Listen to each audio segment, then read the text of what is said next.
Why weren't you in Vienna? You know why. I know, I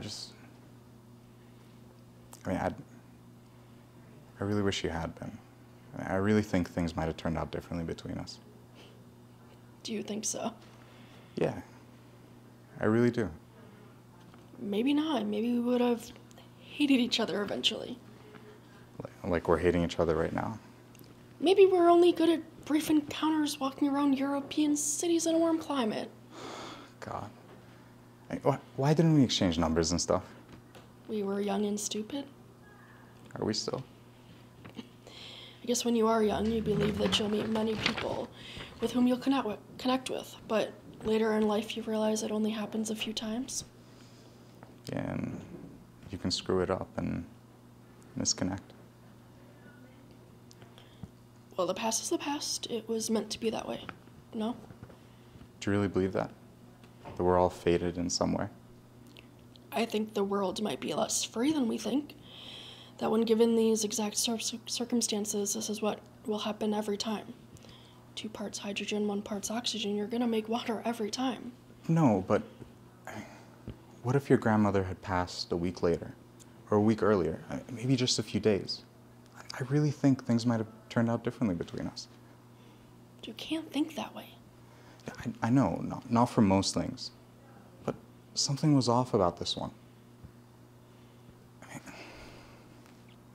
Forgive me this, but in the months leading up to my wedding, I was thinking about you all the time. I mean, my buddy was driving me downtown in his car, and I remember looking out the window, and I thought I saw you walking into this deli, folding up an umbrella on the corner of 13th and Broadway. At the time, I thought it was crazy, but now I know it was probably you. I did live at 13th and University. See, I'm not crazy. What's it like to be married? Haven't really talked much about that. I haven't? How strange.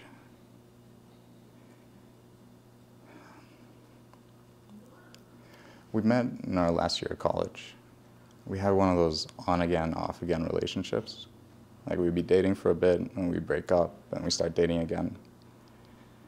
And then one time we were sort of back together, and she got pregnant. So, yeah, marriage. What's she like?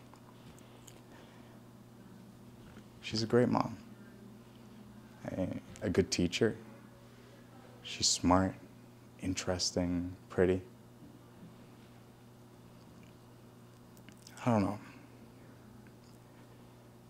I remember thinking at the time that all the men I admired so much, they lived their lives committed to something larger than themselves. So you got married because men you admired were married? No. I just had this idea of what the best version of myself could be, and I was so adamant on pursuing it, even if it came at the cost of my honest self. I remember thinking at the time that the who of it didn't really matter, that if I just met my responsibilities and I met my commitments, that would be enough. Because, I mean, what is love? I mean, if not trust and respect and admiration? I felt all those things. So you cut to the present and had sex like 10 times in the past 4 years. It's just, oh, you're laughing at me. It's so pathetic. Like, if somebody were to touch me affectionately, I would dissemble into molecules. I mean, that's probably more of what you want to hear, right? Less than 10 times in 4 years. Do you masturbate a lot? Hey, don't ask questions like that if you don't want the answer, okay? I mean, I'm like a teenager, right? I will say that my youthful idea of marriage didn't have quite so much beating off.